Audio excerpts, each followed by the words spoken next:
नमस्कार मित्रों, बहुत बहुत स्वागत है आपका तपस्वी आईएएस एकेडमी के एक्सक्लूसिव इकोनॉमिक्स के वीडियो कोर्स के अंदर। यहाँ पर जो है मैं करदम रावल आपके लिए लेके आया हूँ इकोनॉमिक्स का 13th लेक्चर, और ये वीडियो आपकी ओर प्रस्तुत किया जा रहा है यूपीएससी आईएएस एग्जाम्स के द्वारा। तो तपस्वी आईएएस एकेडमी के एसोसिएशन में UPSC exams IAS exams work करता है, जो एक यूट्यूब चैनल भी है, और आप वहां पर भी हमारे साथ जुड़ सकते हैं। अगर आपने नहीं जुड़ा है, सब्सक्राइब नहीं किया है, तो www.upsc आईएएस एग्जाम्स पे आप जैसे पढ़ रहे हैं उसी तरह से यूपीएससी आईएएस एग्जाम्स पर आप हमें यूट्यूब पर फॉलो भी कर सकते हैं, सब्सक्राइब भी कर सकते हैं। तो ये है मेरा छोटा सा डिस्क्रिप्शन। तो आज का जो वीडियो है वो किस तरह से आज पढ़ाया जाएगा उसके बारे में मैं आपको डिटेल्स देना चाहता हूँ। कि पहले हमने थोड़ा पीछे चले जाते हैं, तो हमने 3 सेक्टर स्टडी किए, मेनली प्राइमरी, सेकेंडरी और टर्शियरी, जो एक बेसिक कॉन्सेप्ट था, एनसीईआरटी के अंदर आता था, और क्वेनरी वगैरह टॉपिक्स हमने टर्शियरी के अंदर स्टडी किए। उसके बाद हमने देखा एग्रीकल्चरल सेक्टर को, main factors responsible for agricultural sector, main concept agriculture sector लेके आए। उसके बाद आज का वीडियो है जो 13th लेक्चर है, उसके अंदर हम देखेंगे एग्रीकल्चरल मार्केटिंग रिफॉर्म्स। यहाँ पर एपीएमसी देखेंगे, एनएएम देखेंगे, और यहाँ पर देखेंगे इंडिया के अंदर जो भी वगैरह वगैरह के जो रिवॉल्यूशंस हुए हैं, जैसे कि ग्रीन रिवॉल्यूशन और व्हाइट रिवॉल्यूशन, तो आपने सुना ही होगा आपके स्कूलिंग टाइम पीरियड के अंदर।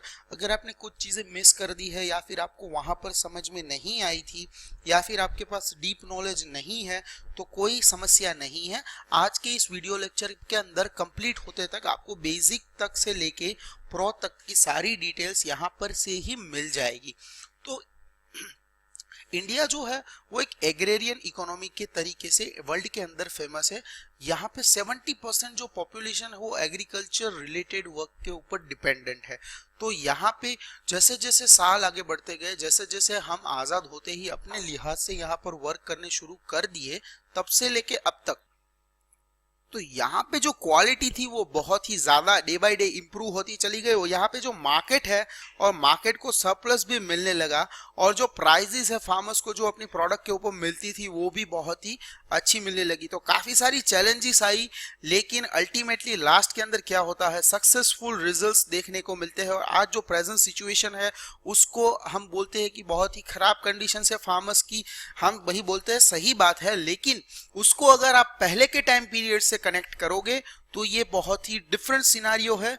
पहले और भी खराब सिचुएशन थी, लेकिन आज जो है उसके लिहाज से बहुत ज्यादा डेवलपमेंट हुआ है। तो यहाँ पे पहला क्वेश्चन निकल के आता है, what is marketing of agriculture. तो एग्रीकल्चर मार्केटिंग का मतलब है ऑल द एक्टिविटीज जो movement of agriculture products from farmers to consumers, यानी कि जहां खेत पे ये सारी चीजें उगती है, फार्म से लेके कंज्यूमर तक की पूरी प्रोसेस जो होती है, इसको एग्रीकल्चर मार्केटिंग बोलते हैं। और इस वीडियो के अंदर 3 पार्ट्स के अंदर हम स्टडी करने वाले हैं। पहला है एग्रीकल्चर मार्केटिंग और उसके रिफॉर्म्स, उसके अंदर 2 चीजें स्टडी करेंगे, एपीएमसी एक्ट क्या था और एनएएम क्या है। तो ये 2 बातें पढ़ने के बाद जो इंडिया के अंदर जो रिफॉर्म्स आए हैं अलग अलग तरह के, पिंक रिवॉल्यूशंस है और व्हाइट रिवॉल्यूशन है, ग्रीन रिवॉल्यूशन है, तो उन रिवॉल्यूशंस के ऊपर हम डिस्कशन करेंगे। तो इस तरह से 3 भागों के अंदर ये लेक्चर बटा हुआ है। तो जब भी पहला पार्ट कंप्लीट होगा मैं आपको बताऊंगा कि फर्स्ट पार्ट इज ओवर, जब दूसरा पार्ट कंप्लीट होगा तो मैं बोलूंगा कि second part is over, and जब थर्ड पार्ट कंप्लीट होगा तो आपको ऑटोमेटिकली पता चल जाएगा कि ये पूरा टॉपिक खत्म हो चुका है, और आपको यहाँ पर बेसिक से लेके एक्सट्रीम लेवल यानी कि प्रो लेवल तक की जानकारी मिलेगी। और यहाँ पे मैंने आपके लिए कुछ क्वेश्चंस भी इंक्लूड किए हैं जो यूपीएससी ने पूछे हैं, और यूपीएससी किस लिहाज से क्वेश्चन पूछती है ये भी मैंने आपके लिए एक ढंग लेके आया हूं आपके लिए। तो what is agriculture marketing, and वो देखने के बाद अब देखेंगे कि why is agricultural marketing so important. यहाँ पे 33% जो इंडिया है उसके अंदर आउटपुट जो है फूड ग्रेन्स, पल्सेस और nearly all the products of crash crops like cotton, sugar cane, oilseed etcetera are marketed as they remain surplus after meeting the consumption need of the farmers. तो India के अंदर जो farmers है वो खुद जब अपनी और नीड सेटिस्फाई कर देते हैं तो 33% जो आउटपुट होता है वो एक्स्ट्रा होता है। तो उस आउटपुट के लिए उन लोगों को चाहिए a place where they can sell the product and get the reward of their produced. तो यहाँ पे एडवांस एग्रीकल्चरल प्रैक्टिस के लिए और जो सरप्लस प्रोडक्शन है उसके लिए उन लोगों को चाहिए इंडियन एग्रीकल्चर को प्रमोट करने के लिए एक ऐसी स्पॉट, एक ऐसी मार्केट कि जहाँ पे वो अपनी एग्रीकल्चरल प्रोडक्ट्स जो है वो यहाँ पर बेच सके। तो जो एग्रीकल्चरल सेक्टर है उसके अंदर रॉ मटेरियल भी आता है और उस रॉ मटेरियल को कंजम्पशन के तरीके पे लेके आने वाली इंडस्ट्रीज भी होती है जो उन रॉ मटेरियल से काफ़ी सारी चीज़ें प्रोड्यूस करती है। तो वो लोग मार्केट एक्सेस करेंगे और काफ़ी सारी कॉमर्शियल प्रोडक्ट्स जो होंगी वो यहीं से उठाई जाएगी और यहाँ से वो अपनी जो ये एग्रीकल्चर प्रोडक्ट्स होगी वो इस तरह की कॉमर्शियल और इंडस्ट्रियल सेक्टर्स के अंदर वर्क करने वाली इंडस्ट्रीज के लिए ये रॉ मटेरियल होगा और वो कुछ नया सा फिनिश गुड्स और आउटपुट लेके आएंगे। तो increased efficiency of the marketing mechanism would result in the distribution of product at lower price to consumer having a direct bearing on national income. तो यहाँ पे एफिशिएंसी जब इंक्रीज होगी मार्केट मैकेनिज्म के माध्यम से तो जो डिस्ट्रीब्यूशन ऑफ प्रोडक्ट है वो सस्ते दामों पे पॉसिबल हो पाएगा और जो कंज्यूमर्स है वो एक अच्छी प्राइस के ऊपर प्रोडक्ट को अफोर्ड कर पाएंगे और इससे जो है नेशनल इनकम के अंदर हर किसी का कंट्रीब्यूशन जो है वो इम्प्रूव तरीके से देखा जाएगा। फिर है N improved marketing system will stimulate the growth in the number of agro based industry mainly in the field of processing. यानी कि अगर मार्केटिंग जो है ये एग्रीकल्चर मार्केटिंग इनहेंस होता है इंडिया के अंदर, ग्रो होता है, तो जो एग्रो बेस्ड इंडस्ट्री है यानी कि जो एग्रीकल्चरल प्रोडक्ट्स और उनके बाय प्रोडक्ट्स को कनेक्ट करके कोई एक्टिविटी कर रही है जिससे वो कोई सेमी फिनिश गुड्स या फिनिश गुड्स या फिर पैकेज प्रोडक्ट्स वगैरह बना रहे हैं, तो इन लोगों को इनसे काफी सारे बेनिफिट्स मिलेंगे। तो उसके लिए उन लोगों को फार्मर्स तक एक्सेस करने की जरूरत नहीं है बल्कि जो एग्रीकल्चरल मार्केटिंग प्लेसेस है जहां पर ये सारी एक्टिविटीज होती है वहां से वो लोग अपना काम करवा सकते हैं। तो यहाँ पे history of agricultural marketing in India, तो ये जानना जरूरी है कि ये स्टार्ट कब हुआ था, तब का सिनेरियो क्या था, अब क्या है, कहां तक ग्रो हुआ इतने टाइम पीरियड में और सिचुएशन क्या है, पढ़ के समझते हैं। For a long time a traditional marketing system was existing in India. काफी अरसे से इंडिया के अंदर एक ट्रेडिशनल तरीके से ये सब चल रहा था और जो एग्रीकल्चरल कमोडिटीज है post harvest immediate sale by farmer से इस तरह की एक्टिविटीज वहां पर भी होती थी। लेकिन 1928 के अंदर ये याद रखने वाला पॉइंट है, अगर आप इसको याद रख लेंगे तो आपका जो आंसर है वो दूसरों से अलग पड़ जाएगा। 1928 के अंदर रॉयल कमीशन जो है उन्होंने इस प्रॉब्लम को सॉर्ट आउट करने के लिए यानी कि जो एग्रीकल्चर कमोडिटीज है उनके लिए एक स्पेशल तरीके का मार्केट नहीं है, जो कंप्लीट जो इस तरह की सिचुएशन आज है वो तब नहीं थी ट्रेडिशनल मार्केटिंग के अंदर। तो इन लोगों ने इस प्रॉब्लम को समझा, सोचा और इसके बारे में कुछ सॉल्यूशन लाने की बात की कि भाई high marketing cost, unauthorised deduction, prevalence of various malpractices, इन सारी चीजों को खत्म करना है। क्यों? मार्केटिंग कॉस्ट बहुत ज्यादा है, जो दलाली ली जाती थी बहुत ज्यादा थी। अनऑथोराइज्ड डिडक्शन कि इतना प्रॉब्लम है क्रॉप के अंदर इतनी क्वालिटी मैच नहीं होती तो इतना बड़ा अमाउंट डिडक्ट कर दिया तो फार्मर्स को पैसे नहीं मिलते थे। और जो माल प्रैक्टिसेस यहाँ पर होती थी, दबा के, फुसला के, मार के, कई तरीके से फार्मर्स के प्रोडक्ट्स हथिया लिए जाते थे। तो इन सारी चीजों को जो है उसको रोकने के लिए एक डिमांड थी कि भाई एक ऐसी चीज हो, ऐसा मैकेनिज्म हो कि इंडिया के अंदर एग्रीकल्चर्स के लिए स्पेसिफिक मार्केट्स हो। जैसे सब्जी का आप आज मार्केट देखते हो तो उस टाइम पीरियड में ऐसा नहीं था, सब्जी का मार्केट हुआ करता था। जो भी फार्मर होता था वो अपना जो एक कार्ट लेके निकलता था जिसके वो गाय या फिर बड़द के साथ चलता था, वो उसको लेके चलेगा और वहां पे अपने प्रोडक्ट्स जो है वो लोगों को बेचता फिरेगा। ऐसा कोई स्पेसिफिक मार्केट पूरे कंट्री के हर स्टेट और हर रीजन के अंदर नहीं था।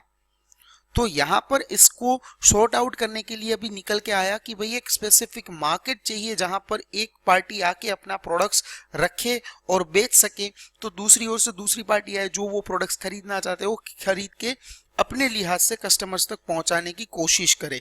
तो यहाँ पे what is a regulated market, ये क्वेश्चन निकलता है कि क्या सही तरीका क्या होगा इन सारी प्रॉब्लम्स के लिए सॉल्यूशंस लेके आने का। तो रेगुलेटेड जो मार्केट है उसका जो एम्बिशन है वो दो तरह का है, elimination of unhealthy and unscrupulous practices यानी कि जो भी गलत तरीके से जो एक्टिविटीज होती है वो खत्म हो।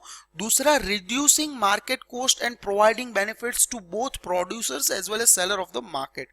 तो मार्केट की जो कॉस्ट है, जो बिचौलिए भाव लगाते हैं, बीच के अंदर अपनी दलाली ऐड करते हैं, अपना कमीशन ब्रोकरेज ऐड करते हैं, उसको कम करना है ताकि प्रोड्यूसर को भी इंक्रीज्ड अमाउंट में फायदा मिले और जो इसको सेल कर रहा है मार्केट के अंदर उसको भी अच्छी तरीके से फायदा मिले। तो बाद में ये सारी चीजें होते होते होते बहुत टाइम लगा और अच्छे अच्छे जो रिवॉल्यूशंस आए हैं, सही तरीके से जो रिवॉल्यूशंस आए हैं वो आए हैं इंडिपेंडेंस के बाद, यानी कि 1960s और 70s के अंदर। याद रखिएगा, ये पॉइंट भी याद रखने लायक है, यूपीएससी के आंसर्स में आपको ये चीज हेल्पफुल रहेगी। 60s और 70s के बाद यहाँ पर इंप्रूवमेंट्स आए। तो क्या आए? Agriculture produce market regulation act, इसको बोला APMR एक्ट। तो यह जो एक्ट है वो भारत के अलग अलग विभिन्न राज्यों के अंदर ये और सब लोगों ने एक्सेप्ट करना शुरू कर दिया। तो यहाँ पे मार्केटिंग प्रैक्टिसेस जो है एक सही ढंग से ऑथोराइज तरीके से होने लगी और यहाँ पर होलसेल मार्केट का भी एस्टैब्लिशमेंट होना शुरू हो गया। तो यहाँ पर पहला जो बेनिफिट निकल के आया वो था fair price for the crops and the goods to the farmers. तो फार्मर्स को यहाँ पे एक अच्छी अमाउंट मिलने का ये पहला ऐसा पॉइंट था कि फार्मर्स को यहाँ पे एक अच्छी सी अमाउंट मिलने लगी, रिस्पेक्टेबल अमाउंट मिलने लगी due to the establishment of regulated market. तो ये याद रखने वाला पॉइंट था। अभी रेगुलेटेड मार्केट के अंदर भी काफी सारी तकलीफें और समस्याएं थी, तो ड्रॉबैक्स तो इसके भी थे। तो क्या थे? रेगुलेटेड मार्केट थे, उनके ड्रॉबैक्स डिस्कस करते हैं। तो इस रेगुलेशन के अंदर जो APMR है उसके अंदर नो एक्सपोर्टर और processor could buy directly from farmers. It discourage processing and exporting of agricultural product. तो यहाँ पे पहली इसकी जो प्रोविजन है उसकी एक समस्या ये है कि कोई फार्मर से डायरेक्ट माल लेके यहाँ पे मार्केट में आके नहीं बेच सकता, क्योंकि वो बीच से एक तरह से बिचौलिया हो गया या फिर ब्रोकर हो गया। तो ब्रोकर को एक तरह से यहाँ पे रिस्ट्रिक्ट कर दिया। फिर है स्टेट गवर्नमेंट की बात। तो state government could only set up markets, thus preventing private players from setting up markets and investing in market infrastructure. तो गवर्नमेंट खुद ही यहाँ पर एस्टैब्लिशमेंट कर सकती है, इसीलिए कोई और नहीं कर सकता। आपको पहले पता होना चाहिए कि 1991 से पहले हमारे यहाँ पर LPG पॉलिसी नहीं थी और काफी सारी इंडिया के अंदर 538 कैटेगरीज ऐसी थी जहां पर प्राइवेट प्लेयर, बाहर के तो छोड़िए आप, हिंदुस्तान के अंदर से भी प्राइवेट प्लेयर्स जो है यानी कि प्राइवेट फर्म, ऑर्गेनाइजेशन, कंपनी वगैरह 538 फील्ड के अंदर वर्क नहीं कर सकते थे। जैसे आज सिर्फ 3 सेक्टर के अंदर स्पेसिफिकली वर्क नहीं कर सकते, उस तरह से उस टाइम पीरियड में ये 60-70s का दौर चल रहा है, याद रखिए दोस्तों। तो यहाँ पर स्टेट गवर्नमेंट खुद ही इस तरह के मार्केट सेटअप कर सकती थी। तो जो प्राइवेट प्लेयर्स है वो नहीं आ सकते। तो इसके क्या होता है कि भाई इंफ्रास्ट्रक्चर जो है वो गवर्नमेंट जब डेवलप करेगी, तो आपको पता है इन्वेस्टमेंट उनके पास हो गए नहीं, पैसे हो गए नहीं, तो एकदम से कच्चा पक्का काम करके ये मार्केट बना के छोड़ देते थे। तो यहाँ पे formation of cartels with link of caste and political network result in price variation. तो यहाँ पे अलग अलग तरीके से ग्रुप्स बनने लगे, कास्टिज्म के ऊपर ग्रुप्स बनने लगे, इवन पॉलिटिकल नेटवर्क्स वाले लोग यहाँ पर काम करने लगे। तो प्राइस जो है वो सबके लिए भी अलग अलग हुआ करते थे और इंटरनली एक ही प्रोडक्ट के भी अलग अलग प्राइस हुआ करते थे। नॉर्मल पर्सन अगर बाय करने आता है तो प्राइस अलग है, पॉलिटिकल कनेक्शन वाला आता है तो प्राइस अलग है, कास्ट का आता है तो प्राइस अलग है। और यहाँ पर जो बिचौलिए है, मार्केट के अंदर ही बिचौलिए बढ़ने लगे और ये एक था वर्चुअल बैरियर जो दिखता नहीं था, बल्कि फार्मर और कंज्यूमर दोनों के लिए ये वर्चुअल बैरियर बन चुका था। ये जो मिडलमैन था ना, बिचौलिया, जो दलाल होगा, ये दलाल जो है वो सबके लिए कानों में खुजली करता रहता था और ये मार्केट जो है इसको सही तरीके से वर्क करने के लिए एक तरह से बैरियर का काम करता था, यानी कि ऑब्स्टेकल का। जो लाइसेंस ऑफ कमीशन की यहाँ पर एक प्रोसेस थी कि सबके लिए लाइसेंस होने चाहिए जो यहाँ पर माल अपने प्रोडक्ट्स बेचना चाहते हैं तो यहाँ पे क्या होता है, लाइसेंस ऐसे इजीली मिलते नहीं थे, तो लाइसेंस एक तरह से मोनोपोली बन गया। तो जो लाइसेंस ट्रेडर थे उससे क्या होता है, उन लोगों को तो एंट्री मिल गई, तो अभी नए जो एंट्री कराने वाले लोग हैं उन लोगों को एंट्री नहीं मिलती थी। तो आपको पता है कि पहले मोनोपोली, डिओपोली, ओलिगोपोली होती थी, परफेक्ट कंपटीशन, इम्परफेक्ट कंपटीशन, ये सारे टॉपिक्स आपने माइक्रो और माइक्रो इकोनॉमिक्स वाले छोटे छोटे जो स्कूल के लेवल के अंदर जो लेक्चर्स आते हैं वहां पर पढ़े होंगे। तो यहाँ पर मोनोपोली बनने लगी उन ट्रेडर्स की जिन लोगों के पास लाइसेंस है। तो यहाँ पे मोनोपोली तो एग्जैक्ट वर्ड नहीं है, बल्कि मैं बोलना चाहूंगा कि ओलिगोपोली हो गई, यानी कि अगर एक मार्केट के अंदर 8 से 10 ऐसे ट्रेडर्स है जिनके पास लाइसेंस है, तो इनके लिए यहाँ पर अच्छा सिनारियो है। बाकी लोग जो है वो पीट के मरेंगे, क्योंकि उन लोगों के प्रोडक्ट्स कोई खरीदेगा नहीं, बेच नहीं सकते। तो यहाँ पे जो है free flow of agricultural products जो है वो एक ही मार्केट एरिया के अंदर नहीं हो पाता था। दूसरी बात, यहाँ पे agricultural produce and multi level of mandi charges and up escalating the price for the consumer without commensurating benefit to the farmers. तो प्राइस यहाँ पर जो फार्मर्स को मिलता था वो बहुत ही लो था, लेकिन यहाँ पर जो कंज्यूमर्स से जो प्राइस लिया जाता था वो बहुत ही हाई था। और ये पैसा खा कौन जाता था, दो लोग, एक जिनके पास लाइसेंस है, दूसरा जो मिडल मैन है। तो यहां पर इन लोगों की जो इनकम है वो बहुत ज्यादा थी एज कंपेयर टू फार्मर्स, जिनके लिए खुद ए रेगुलेटेड मार्केट एस्टेब्लिश होने की यहां पर बुनियाद रखी गई थी। तो फिर सॉल्यूशन लाने की जरूरत पड़ी कि ऐसी समस्या है, अगर फार्मर्स जो है ये इतनी समस्याओं से घिरे हुए हैं तो सॉल्यूशन लाया जाए। तो सॉल्यूशन आया एपीएमसी एक्ट के अंदर अमेंडमेंट करके। तो इंटर मिनिस्टेरियल टास्क फोर्स ने यहाँ पर एग्रीकल्चर मार्केटिंग के अंदर रिफॉर्म्स लाए 2002 के अंदर, और रेकमेंड किया एपीएमसी एक्ट को अमेंड करने के लिए। तो allow for direct marketing and establishment of agriculture market by private and cooperative sectors, यानी कि पहले जो प्राइवेट सेक्टर नहीं आ सकते थे तो यहाँ पर चेंज हो गया कि प्राइवेट सेक्टर्स भी आ सकते हैं, कोऑपरेटिव सेक्टर्स भी आ सकते हैं। ग्रुप बना के आइए या फिर इंडिविजुअली आप आइए, यहाँ पर आप अपनी तरीके से मार्केट एस्टैब्लिश कर सकते हैं। और more efficient marketing and creating environment conducive to private investment. तो अब क्या हो गया, इसको एक तरह से अभी सबके लिए खुला छोड़ दिया। तो इसके रिस्पांस में यूनियन मिनिस्ट्री ऑफ एग्रीकल्चर ने एक मॉडल एक्ट तैयार किया एग्रीकल्चर मार्केटिंग और उसके कंसल्टेशन के लिहाज से, और ये सब आएगा स्टेट गवर्नमेंट के अंदर। ये मॉडल एक्ट बनाया है जिससे जो जो प्रोविजंस जिन जिन स्टेट्स को एक्सेप्ट करनी है वो स्टेट कर सकते हैं। तो फिर मॉडल क्यों बनाया, सबके लिए कॉमन क्यों नहीं बनाया? तो आपको बता दूं कि यूनियन लिस्ट, स्टेट लिस्ट और कॉन्करेंट लिस्ट, यानी 3 तरह की चीजें होती है। तो यहाँ पे जो है सेंट्रल गवर्नमेंट के अंदर ये नहीं आता है ये काम, तो ये आता है स्टेट गवर्नमेंट के अंदर। तो सेंट्रल गवर्नमेंट इसके लिए गाइडलाइंस बना सकती है, उसके ऊपर से डिसाइड करना है स्टेट गवर्नमेंट को तो हमारे लिए क्या अच्छा है क्या नहीं है, और कहां कहां पर हमारे स्टेट को ध्यान में रखते हुए चेंजेस अमेंडमेंट्स की जरूरत है और कहां नहीं है, उन चीजों को हम एक्सेप्ट करेंगे। तो यूनियन मिनिस्ट्री का उसके बाद जो आया ना मॉडल एक्ट, उसके ऊपर से बहुत सारे स्टेट ने इसी को थोड़ा बहुत चेंज करके अपने वहां पे लेजिस्लेचर के अंदर पास करा के इंप्लीमेंट करा दिया। तो आया मॉडल एपीएमसी एक्ट 2003। तो ये कब हुआ था? 2002 में। Marketing agriculture reforms inter ministerial task force 2002 में रिकमेंडेशंस दिए, 2003 के अंदर एक्ट आ गया। उसके सलैंड फीचर्स डिस्कस कर लेते हैं, बहुत ही इजी है। As per the act the state is divided into several market areas each of which is administered by a separate agriculture product market committee. ये है इसका फुल फॉर्म एपीएमसी का, which impose its own marketing regulation including fees. तो जो ये model act है उसके हिसाब से स्टेट जो चाहे कर सकता है, यहाँ पर अपने हिसाब से मॉडिफिकेशन चेंजेस कर सकता है, और इंक्लूडिंग फीस तक की यहाँ पर अपने लिए छूट छाट रख सकता है, कितनी लेनी है कितनी नहीं। Legal persons, growers and local authorities are permitted to apply for establishment of new markets for agriculture products in any area. यानी कि जैसे कि पहला पॉइंट था कि प्राइवेट प्लेयर्स और कोऑपरेटिव ग्रुप्स यहाँ पर आके अपना एस्टैब्लिशमेंट कर सकते हैं मार्केट की तरीके से। तो दूसरा हो गया there will be no compulsion on the growers to sell their products to existing market administered by agriculture product market committee. तो एग्रीकल्चर प्रोडक्ट मार्केट कमेटी में ही आके इन लोगों को कंपलसरी माल सामान अपना प्रोड्यूस किया हुआ बेचना है, ऐसा कोई टर्म्स एंड कंडीशन नहीं है। इवन यहाँ पे सेपरेट प्रोविजन दी गई है, notification of special market in any market area for specified agriculture commodity. तो बड़ी सी मार्केट होगी उसके अंदर कुछ स्पेशल मार्केट का भी जोन बनाया जाएगा कि वहां पर स्पेसिफाइड एग्रीकल्चर कमोडिटी बेची जाएगी। इवन कॉन्ट्रैक्ट फार्मिंग भी यहाँ पर पॉसिबल है, allowing direct sale of farm produce to contract farming sponsor from farmers field.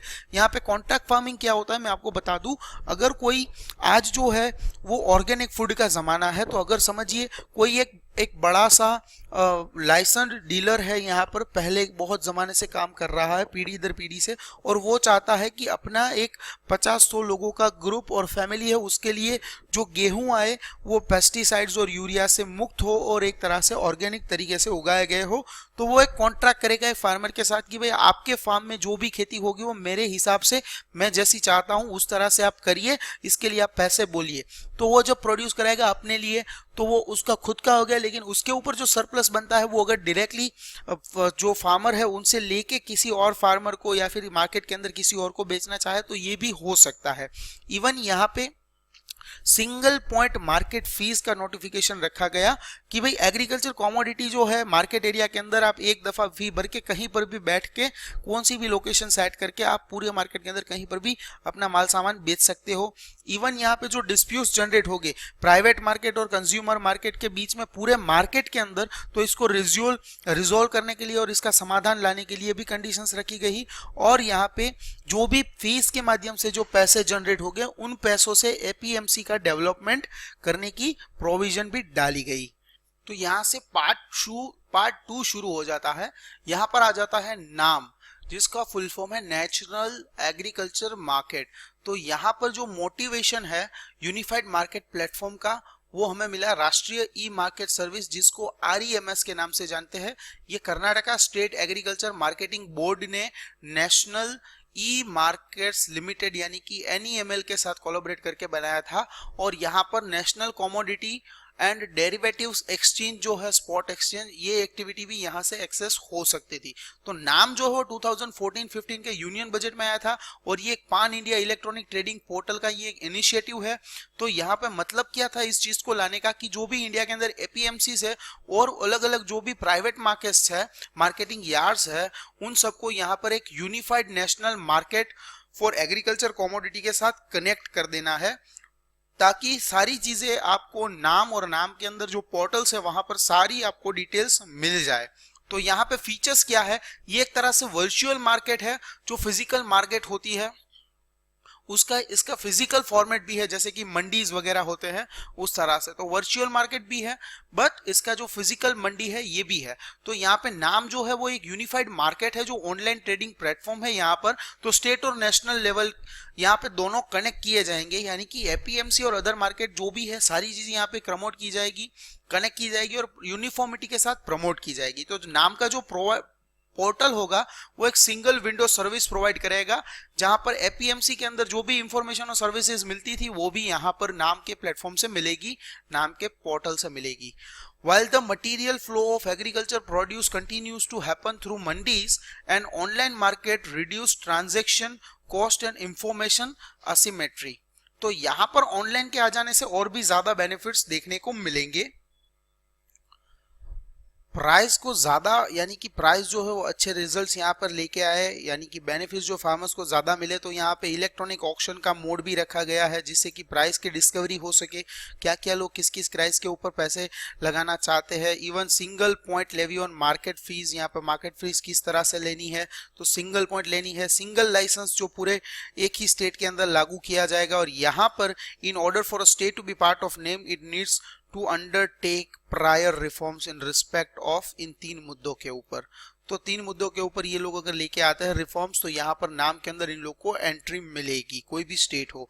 तो persisting challenge जो था वो था the model APMC act that promoted the participation of private sector has not been implemented by all the state and the monopoly of APMC continue।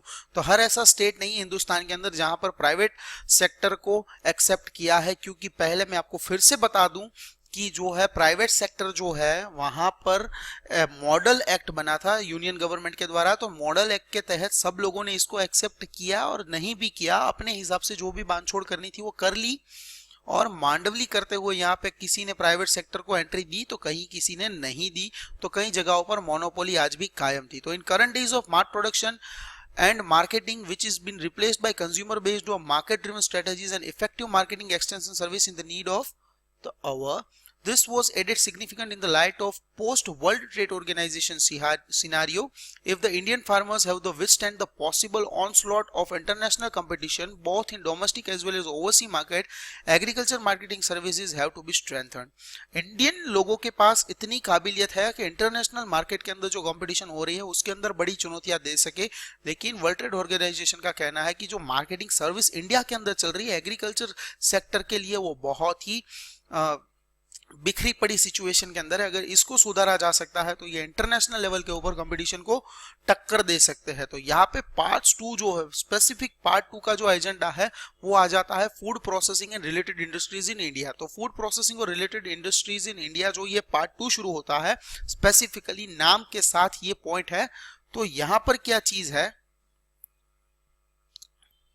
Food processing and related industries in India का मतलब है food processing यानी क्या करना, raw material को food और food related other items के अंदर कन्वर्ट कर देना। तो मैन्युफैक्चरिंग ऑफ फूड और value addition to this thing is called food processing. तो इसका मैं आपको एक एग्जांपल देता हूं। ये पोटैटो है, ये आपको पता है कि ये फूड है, लेकिन पोटैटो को ऐसे तो आप खा नहीं सकते, तो चिप्स जो होती है लेज वगैरह की, तो ये आ जाती है फूड प्रोसेसिंग इंडस्ट्री के अंदर। तो कैसे आ जाएगी भाई, पोटैटो है उसके ऊपर थोड़ी सी प्रोसेस करके उसको फ्राई करके उसको बेक करना है, तो बेक करके यहाँ पर आपके लिए जो फिनिश प्रोडक्ट बनता है उसे बोलेंगे आप चिप्स और वेफर्स जिसको बोलते हैं। तो यहाँ पर इसके अलावा भी काफी ऐसे तरीके होते हैं जो फूड प्रोसेसिंग टिपिकल तरीके से इसको हार्वेस्टिंग क्रॉप्स हो या फिर बच्चर्ड एनिमल प्रोडक्ट्स हो, इसके अलावा भी यहाँ पर जो प्रोडक्ट है फूड है उसकी लाइफस्टाइल को अगर एक्सटेंड करने का जो तरीका होता है उसको फूड प्रोसेसिंग इंडस्ट्री के अंदर बोलते हैं। और जो आलू होगा, जो पोटैटो होगा, वो कितने टाइम पीरियड तक रह पाएगा एज एन आलू इटसेल्फ, तो अगर उसके ऊपर नॉर्मल एटमॉस्फेयर ही रहेगा तो वो शायद उसकी वैलिडिटी 2 महीने तक की हो सकती है, लेकिन अगर उसको चिप्स या वेफर्स के अंदर कन्वर्ट किया जा सके तो उसकी जो लाइफ साइकिल है वो 2 महीनों से बढ़कर 6 महीनों से 12 महीने तक की हो सकती है। तो फूड प्रोसेसिंग से जो लाइफ साइकिल है प्रोडक्ट की उसको एक्सटेंड किया जा सकता है। और ये जो है ये पहले भी हुआ करता था कि भाई जो स्लॉटरिंग वगैरह होती है, फर्मेंटिंग होती है, सन के ऊपर ड्राई करते हैं। सन ड्राई किसको करते हैं, मीट और फिश को सन ड्राई करते हैं, इवन काफी सारे क्रॉप्स को भी सन ड्राई करते हैं। Preventing with salt, preserving with salt, तो इसको सोल्ट के साथ प्रिजर्वेशन इसकी होती है। तो मॉडर्न फूड प्रोसेसिंग जो है इससे काफी ज्यादा टेक्नोलॉजी का इस्तेमाल करते हुए प्रैक्टिस को आगे बढ़ाया गया और जो फूड प्रोसेसिंग इंडस्ट्री है काफी सारी ग्रो हुई। तो यहाँ पर जो प्रोसेसिंग इन अ फूड प्रोसेसिंग इंडस्ट्री किस तरह से होती है, 2 तरीके से होती है। एक है मैन्युफैक्चरिंग जहां पे रॉ मटेरियल है उसको डायरेक्ट फूड बना दिया जाता है। बाद में आता है वैल्यू एडिशन, जो होता है मैन्युफैक्चरिंग करते हैं इसके ऊपर थोड़ी बहुत चेंजिंग लाते हैं और चेंजेस लाने के मैन्युफैक्चर के साथ में उस चीज के अंदर वैल्यू एडिशन होती है। तो मैन्युफैक्चर करने के बाद वो प्रोडक्ट जो होती है वो जो फूड होता है, फिनिश गुड जिससे निकल के आता है, उसकी लाइफ साइकिल है जो एक्सटेंड हो जाती है। जैसे मैंने आपको बोला कि भाई आलू जब उगता है तो उसको जमीन से निकालोगे और उसको प्लांट और आलू को अलग करोगे, तो ये हो गया मैन्युफैक्चरिंग पार्ट। तो इसका वैल्यू एडिशन क्या हुआ, उस आलू को साफ सूफ करके उसकी जो स्किन है उसको रिमूव करके आप उसको बॉयल करोगे, उसको पीसीस के अंदर टुकड़े करके उसको वहां पर फ्राई करोगे। फ्राई करने के बाद उसके ऊपर पीसेस स्पाइसेस जो होंगे वो थोड़े से छिड़केंगे और उसको पैकिंग करेंगे। तो यहाँ पर इसकी वैल्यू एडिशन हुई, थोड़ी सी प्रोसेस इसके ऊपर हुई और इसकी जो लाइफ साइकिल है वो थोड़ी सी एक्सटेंड कर दी गई।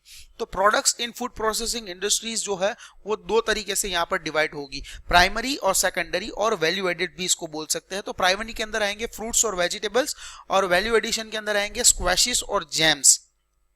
तो जाम जो है या फिर स्क्वैशेस जो है ये आता है सेकेंडरी या फिर वैल्यू एडिशन के अंदर। ये सिर्फ ऊपर से ओवरव्यू वाली बात है, ये अगर स्पेसिफिकली डिफाइन करेंगे तो ये फूड और वेजिटेबल के अंदर ये सिर्फ एग्जांपल है, बहुत सारी चीजें आती है।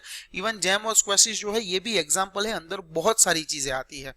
Why are food processing industry significant, तो इंडिया जो है वो फेमस है फूड प्रोडक्शन के लिए और यहाँ पर 50% से भी ज्यादा इंडिया की जो पॉपुलेशन वो एग्रीकल्चर रिलेटेड एक्टिविटी के साथ जुड़ी हुई है। तो अगर लोग जो है वो फूड प्रोसेसिंग इंडस्ट्री में काम करने के लिए शुरू हो जाएंगे तो रॉ मटेरियल जो ग्रेन्स मीट्स जो है उसको अगर फूड प्रोसेसिंग इंडस्ट्री में लाकर उसकी जो प्रोसेस लगा के उसकी जो लाइफ एक्सटेंड कर दी जाएगी तो फॉरेन कंजम्पशन के लिए भी यहाँ से प्रोडक्ट्स निकल के आ सकते हैं और जो डोमेस्टिक कंजम्पशन है उसके लिए भी प्रोडक्ट्स ला सकते हैं। तो एग्रीकल्चर और इंडस्ट्री के बीच की एक लिंक है food processing units. Food processing unit से बहुत सारे फायदे होंगे। इवन जो मेजर शेयर ऑफ वर्कर जो एग्रीकल्चर सेक्टर के अंदर वर्क करते हैं, जो डिस्गाइज्ड अनएम्प्लॉयमेंट के मारे है, यानी कि जो 100% आउटपुट निकल के आता है उनमें अगर वो कंट्रीब्यूट करे भी या ना भी करे तो भी उनके कंट्रीब्यूशन से कोई फर्क नहीं पड़ता है। ऐसे एम्प्लॉयड लोगों को डिस्गाइज अनएम्प्लॉयड बोलते हैं कि अगर एक फार्म के अंदर 2 लोगों से भी काम हो सकता है और वहां पर 6 लोग काम कर रहे हैं तो 4 लोग जो है वो डिस्गाइज अनएम्प्लॉयड है, डिस्गाइजली एम्प्लॉयड भी बोल सकते हैं उसको। तो वो 4 लोग अगर काम छोड़ देंगे तो भी कोई फर्क नहीं पड़ेगा। तो अगर इस तरह के जो एग्रीकल्चर सेक्टर में काम करने वाले लोग हैं वो फूड प्रोसेसिंग इंडस्ट्री के अंदर आ जाते हैं तो प्रोडक्टिविटी भी इंक्रीज होगी, इन लोगों को भी पैसा मिलेगा और जो जीडीपी है इंडिया की वो भी ग्रोथ होगी, क्योंकि एक एक इंडिविजुअल अगर काम करना शुरू कर देगा तो देश के अंदर पैसा यहां पर जरूर से आएगा। तो फूड प्रोसेसिंग इंडस्ट्री है जो इससे क्या बेनिफिट है कि भाई जो फूड की शॉर्टेज है, वेस्टेज है, दोनों ही कम होगी और फूड की जो सिक्योरिटी बढ़ेगी। इवन जो प्रोसेस फूड्स है उसको रखने के लिए जगह भी कम चाहिए, क्योंकि इसके अंदर प्रोसेस फूड के अंदर जो वाटर का पार्ट होता है नॉर्मल क्रॉप के अंदर वो कम हो जाता है, तो जगह जो है ये कम रोकता है। तो यहाँ पर बहुत सारे बेनिफिट्स है। ये लेस स्पेस ऑफ स्टोरेज, ये आप समझने की ट्राई करें, बहुत ही ईजी है। आलू एज आलू रहेगा तो ज्यादा जगह रखेगा, लेकिन उसको अगर चिप्स के अंदर बना दिया तो कम जगह रोकेगा। इसी तरह से अगर जो कोई प्रोडक्ट है जैसे कि ऑनियन समझ लीजिए, तो ऑनियन एज अ प्लांट जितना जगह रोकेगा, अगर उसके ऊपर प्रोसेस हो गई और वो खाने लायक ऑनियन बन गया तो वो जो स्पेस रखेगा वो छोटी कम स्पेस रखेगा। मैं प्लांट और आलू के बाद चिप्स, उसी तरह से प्लांट, ऑनियन और ऑनियन एज अ पीस जो आप डायरेक्ट कंज्यूम कर सकते हो काटने के बाद। इस तरह से मैं आपको समझाने की कोशिश कर रहा हूं। इसी तरह से प्रोसेस फूड्स जो है वो जगह कम रोकेंगे। इसके अलावा process foods can be exported, this may help us in getting foreign exchange reserves. तो इसका अगर प्रोडक्शन हमारे पास ज्यादा है तो हम इसको अगर एक्सपोर्ट करेंगे तो हमें ज्यादा पैसे मिलेंगे। तो scope and significance of food processing industries in India, तो इंडिया के अंदर बहुत ज्यादा स्कोप है और इसके ऊपर यूपीएससी जो है क्वेश्चन पूछ भी चुकी है, तो ये याद रखने वाली पॉइंट है। ये पॉइंट मैं आपको समझाने नहीं वाला हूं, आपको सिर्फ ओवरव्यू दे देता हूं। इंडिया की पोजीशन है मेजर फूड प्रोड्यूसर। इंडिया अलग अलग milk, ginger, banana, guava, papaya, mango वगैरह में फर्स्ट रैंक है। Second rank rice, wheat, potato, sugar cane, cashew nut, tea के अंदर सेकंड रैंक। और टॉप 5 के अंदर हम काफी सारी चीजों के अंदर आते हैं जैसे कॉफी, टोबैको, स्पाइसेस, सीड वगैरह के अंदर। तो हमारे पास काफी सारी अपॉर्चुनिटी है फूड प्रोसेसिंग में आगे बढ़ने की। रिसोर्स एडवांटेजेस ऑफ इंडिया की, इंडिया की जो सॉइल है वो इंडिया का कल्टीवेशन जो स्ट्रीम है, हमारी कल्टीवेशन के तरीके है वो भी हमारा जो पेनिनसुलर है इंडिया के पास पेनिनसुलर रीजन है, तो लॉन्ग कोस्टल रीजन जो है, बहुत सारे बेनिफिट्स हैं इंडिया के पास। इवन एम्प्लॉयमेंट इंक्रीज हो सकता है क्योंकि इतने ज्यादा लोग हमारे देश में पड़े हैं, वर्ल्ड की सेकंड लार्जेस्ट पॉपुलेशन है। इससे क्या होगा कि एम्प्लॉयमेंट ज्यादा बढ़ेगी तो जो लोग हैं अर्बनाइजेशन की तरफ आगे कुछ कर रहे हैं वो लोग नहीं करेंगे और अपने गाँव वगैरह और कस्बों के आसपास ही काम ढूंढने की कोशिश करेंगे। कर्बिंग फूड इन्फ्लेशन, जो फूड की लेस प्रोडक्शन के कारण जो इन्फ्लेशन की सिचुएशन अराइज हो जाती है वो नहीं होगी। क्रॉप डाइवर्सिफिकेशन, इंडिया के पास अगर फूड प्रोसेसिंग अच्छी इंडस्ट्री हो जाएगी तो वही जो लाइफ साइकिल है फ्रूट की और भी इनहेंस कर सकते हैं। डिमांड पोटेंशियल, इंडिया के पास इतनी ज्यादा डिमांड है कि आप सोचिए ही मत। 250 बिलियन की तो 2015 के अंदर एक्सपेक्टेड थी और 2020 आते आते यहाँ पर 350 बिलियन डॉलर्स की यहाँ पर डिमांड है। इवन हमारी जो पॉपुलेशन है मिडिल क्लास है, rising income, nuclear family, media penetration etcetera जो सिटी है वो ये सब पॉजिटिव रोल प्ले करते हैं। इसकी डिमांड तो ऑब्वियसली बढ़ने ही वाली है। इवन गवर्नमेंट के जो इनिशिएटिव है फूड प्रोसेसिंग इंडस्ट्री को आगे बढ़ाने के लिए वो काफी सारे बेनिफिट सब्सिडी स्कीम्स लेके आते हैं। एक्साइज ड्यूटी के अंदर भी रिडक्शन देते हैं और 100% एफडीआई भी अप्रूव कर दिया है, फॉरेन डायरेक्ट इन्वेस्टमेंट, जो हमने पहले भी डिस्कस कर लिया है। इवन जो future drivers of Indian growth है इसी सेक्टर के अंदर है, क्योंकि ये तो कहते हैं ये लोग, सोर्सेस और डेटा से पता चलता है कि इंडिया की जीडीपी के अंदर जो ये फूड प्रोसेसिंग इंडस्ट्री अगर कंट्रीब्यूट अच्छी तरीके से करना शुरू कर देगी तो इंडिया की जीडीपी बहुत ही बेहतरीन तरीके से ग्रो होनी शुरू हो जाएगी। तो यहाँ पे location of food processing industry जो है इंडिया के अंदर 35,000 से ज्यादा रजिस्टर्ड यूनिट्स है और सबसे ज्यादा है जो है वो कोस्टल स्टेट के अंदर है।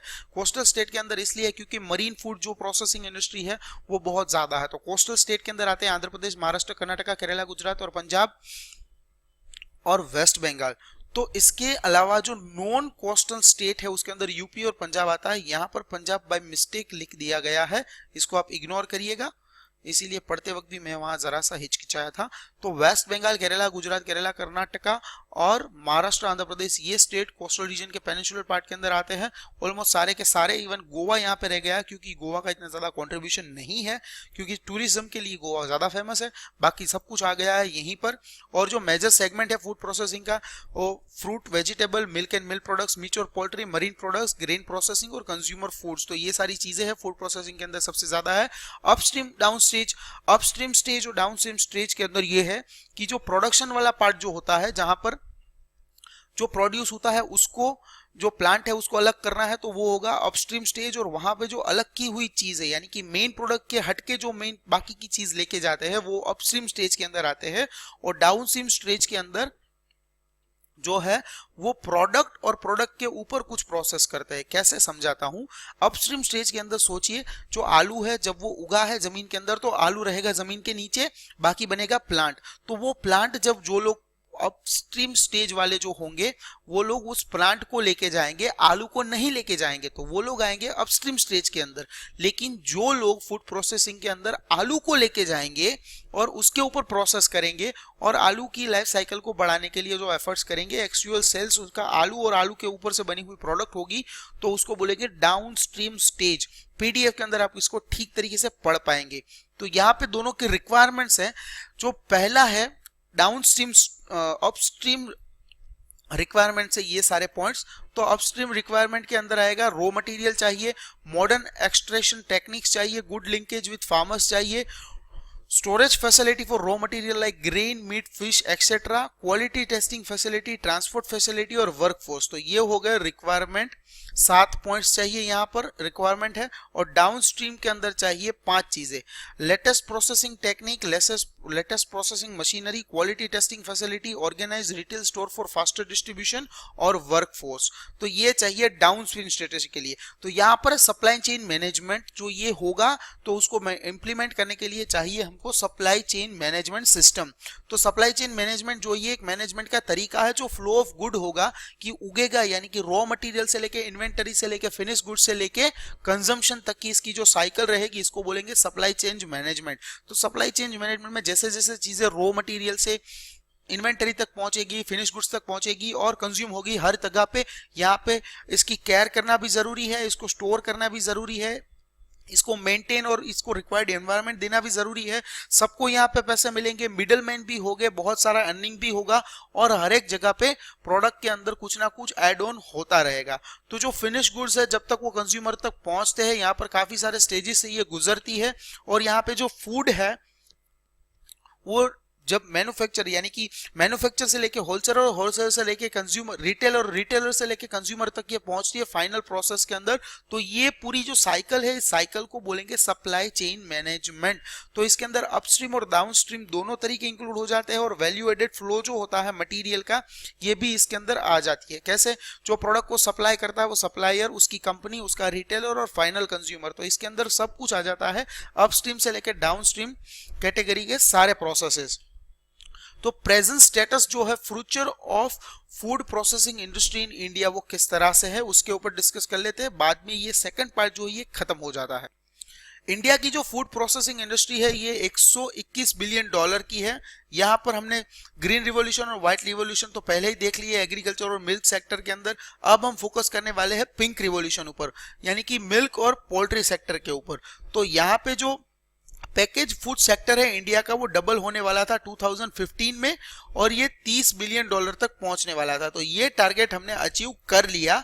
अब जो करंट है, इंडिया वो सेकंड लार्जेस्ट प्रोड्यूसर है चाइना के बाद में। लेकिन आज 2018 की अगर हम बात करें कि चाइना से अगर हमें आगे बढ़ना है तो ये हमारे लिए पॉसिबल है, लेकिन यहाँ पर थोड़े थोड़े रिवॉल्यूशंस लाने की जरूरत है। तो कौन से रिवॉल्यूशन कौन सी चीज के लिए हुए हैं ये आपको बाय हार्ट याद रखना है, कहीं पर आप इसको यूज जरूर कर पाएंगे और इसके ऊपर यूपीएससी कभी भी छोटे बड़े एमसीक्यूज या मैच विद बी करेक्ट और नॉट वाले क्वेश्चंस पूछ सकती है। तो ये 12-15 नाम है, इसको आप कंपल्सरीली याद रख लीजिए।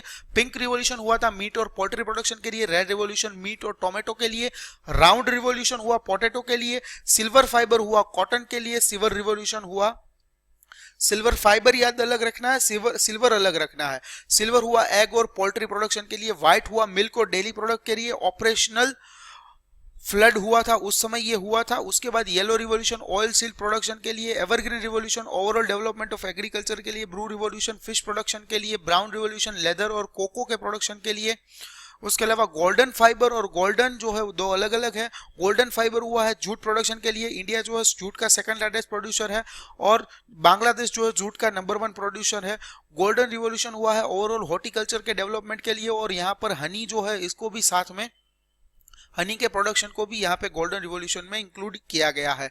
और ग्रीन रिवॉल्यूशन जो एग्रीकल्चर इन जनरल यानी कि ओवरऑल एग्रीकल्चर इन जनरल हुआ था 1960-70s के बीच में।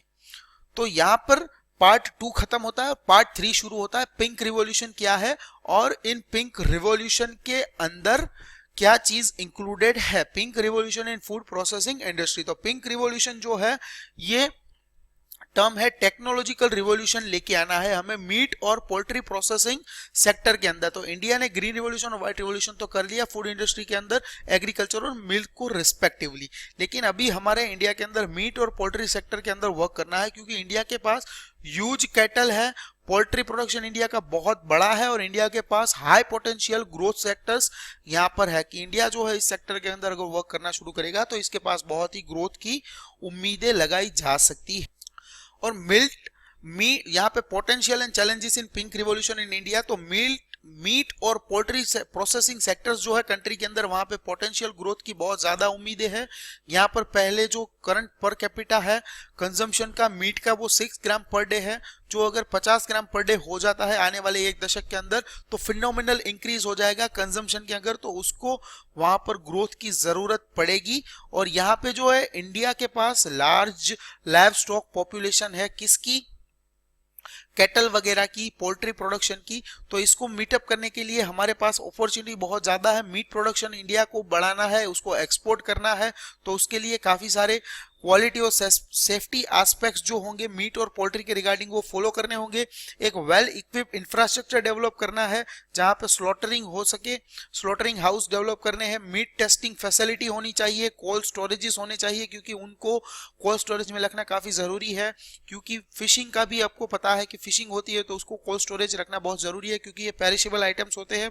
तो अगर ये चीजें ग्रो होती है, डेवलप होती है, तो इंडिया के पास जो मीट और पोल्ट्री का जो प्रोसेसिंग सेक्टर है बहुत ही अच्छी तरह से ग्रो होगा। तो इसका जो ऑथोराइज अथॉरिटी है उसका नाम याद रख लीजिए, national meat and poultry processing board. ये आता है मिनिस्ट्री ऑफ फूड प्रोसेसिंग के अंदर। ये याद रखना बहुत ही जरूरी है, बहुत ही इंपॉर्टेंट है, ये याद रख लीजिए। मैं आपके लिए यहाँ पर एक स्टार बना देता हूँ। फिर India need more hygienic method in meat and poultry processing and increase investment in the sector. Investment की बढ़ोतरी होनी चाहिए और हाइजीन रिगार्डिंग मैटर्स जो है इंडिया के अंदर इसके इंप्रूव होने चाहिए। तो गवर्नमेंट की क्या पॉलिसी रही है मीट और पोल्ट्री सेक्टर को इंक्रीज करने के लिए? तो यहां पर गवर्नमेंट ने पहले तो 2 ही चीज दे दी।